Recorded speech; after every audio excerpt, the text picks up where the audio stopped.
Hi there, I am Adem Kirbas. I am here in Ordu, Turkey. This is another episode of my podcast. This is a cloudy July day in Ordu. I hope you're all having fine and that you take care of yourself in the pandemic. Well, today is actually we want to talk about a new topic. However, I want to say a few words about the last episode yesterday where we talked about environmental and spiritualism. I mean, this is indeed a very important topic, spiritualism, and we will talk about this, but I do not think that, or it belongs rather to religion, especially if you consider the Greek antiquity. I mean, this is pretty much played in the mythology, in the Greek mythology, that the one of the biggest enemies of humanity was the environment, and then this is some sort of portrait by the Titans, and then these Greek gods who look like humans, they win over the Titans, and then they some sort of became the ruler of the world, which actually nothing means, or means simply that humans gain control over nature. This is from that perspective on. It is understandable that nature is always been considered in a way with spirituality, with religion. Many religions have their origin in the nature, in natural spirits, and so on.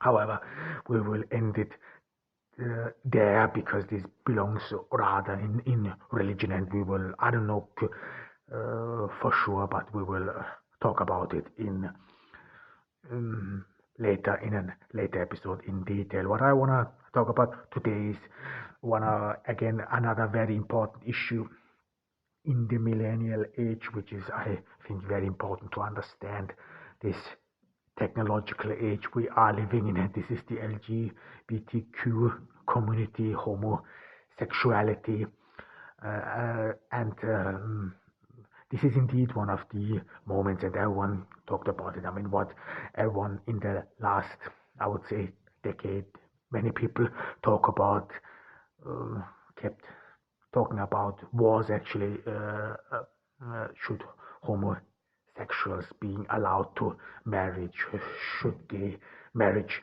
be legalized, and this was one of the big issues, and the Supreme Court in the US pretty much got rid of it. However, I think it makes sense to talk about this issue again because it is some sort of telling, and the issues of homosexuality and gay rights and LGBTQ rights are indeed very important, not only for the community but as well as in general for humanity, or for society, especially the role of the state, or where and or how far is the state allowed to go, where is the line where we have to draw the line, and so on. And one thing we have to clear right away is that the issue of homosexuality is actually not an issue about homosexuality itself. I mean, the question whether you should legalize homosexual marriages, gay marriages, is not an issue about gay rights and homosexuality or LGBTQ rights. No, it is an issue about freedom. It is an issue about personal freedom. It is an issue about your freedom that is being guaranteed in the Constitution, because you have the freedom for life choices. You can pursue happiness. You can some sort of design your life the way you want it, and this and live according to this. I mean, this is you're free to express your opinion, plan your life, go ahead with it, and so on. I mean, homosexuality or gay rights then is pretty much secondary because of the fact that your freedom is being guaranteed in the constitution, so everyone is equal, everyone has the freedom to live, and this makes it pretty much redundant if you then some sort of want to have even a vote where the gay rights or the gay marriage should be legalized. I think this happened in Ireland.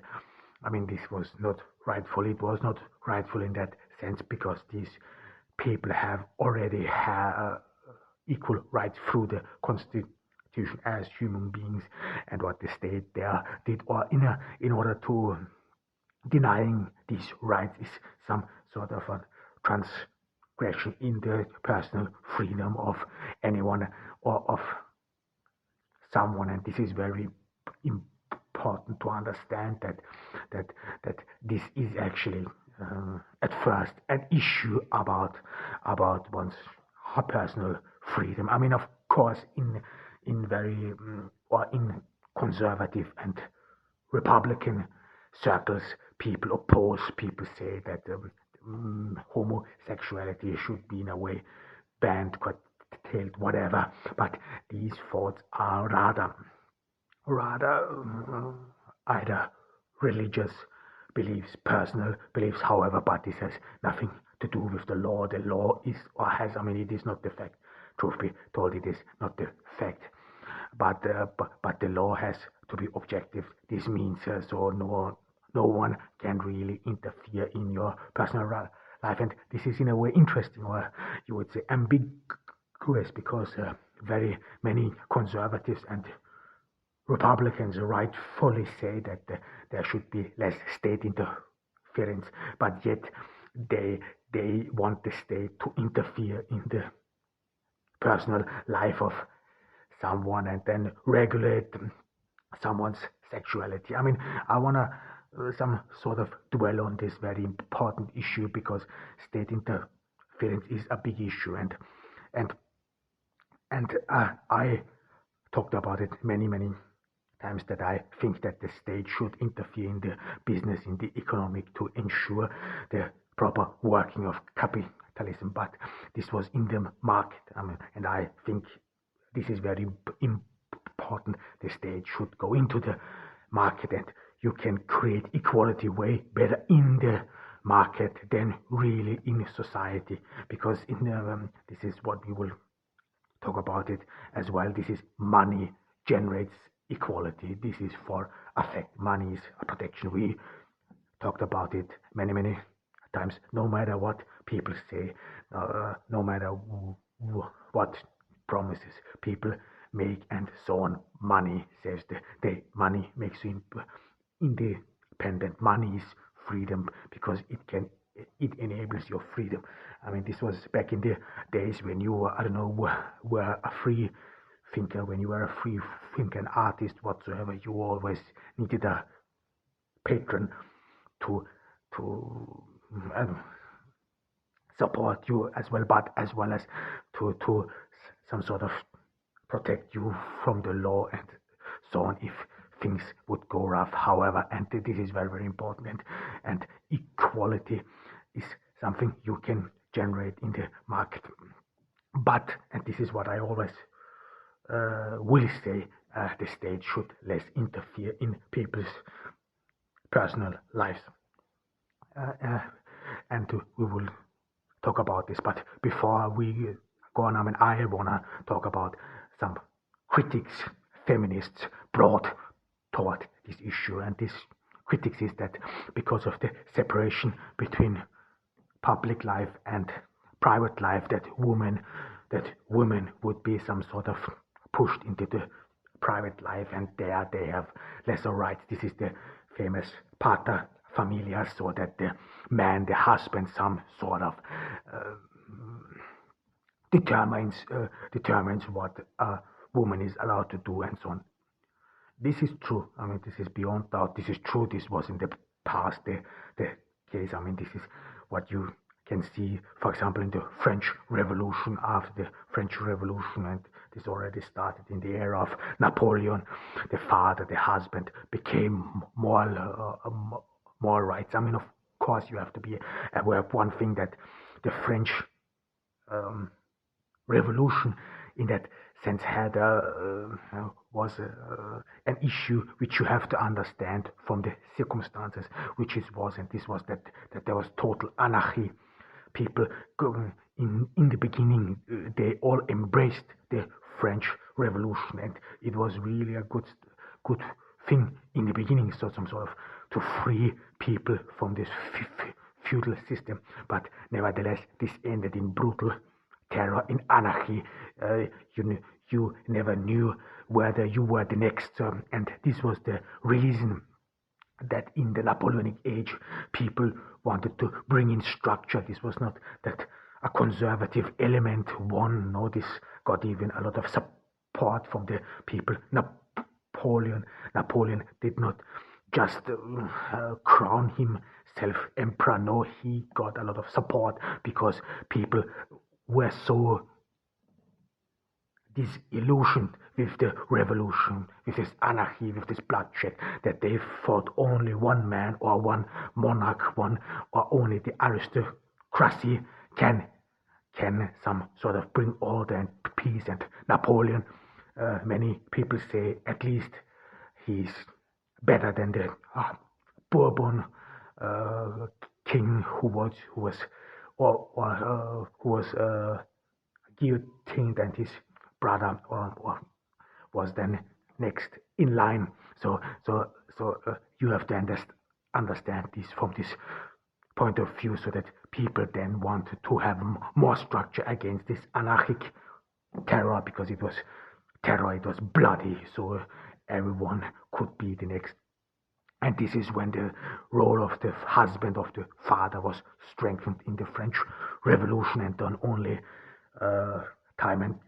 time this was some sort of dissolved. However, I think the separation between public life and private life, it does not apply anymore. It doesn't apply anymore in that sense, because women have more and more equality, and you can of course protect women, and you should protect women for being pushed into the private sphere, and this private sphere, this was another critique of the left, especially in the baby boomers, that this private sphere would some sort of control female sexuality, and this sexual liberalization in the 60s and 70s with this open display of sexuality was actually meant to free sexuality, bring it from the private life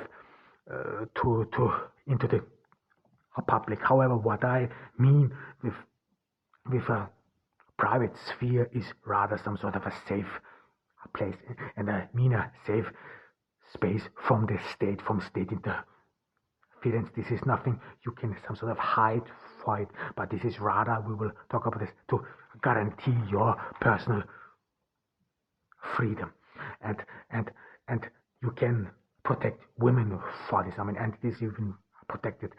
We have talked about housewives who get payments. This is in Europe, continental Europe. I think in Great Britain as well. So housewives are get support from the state for raising their children. And you have to be aware of one thing. I mean, of course, your private life is political as well. This is what the left always said, that the private life is political. This is beyond doubt. But one thing we have to talk about it, and where we kept talking about in the past, and this is money.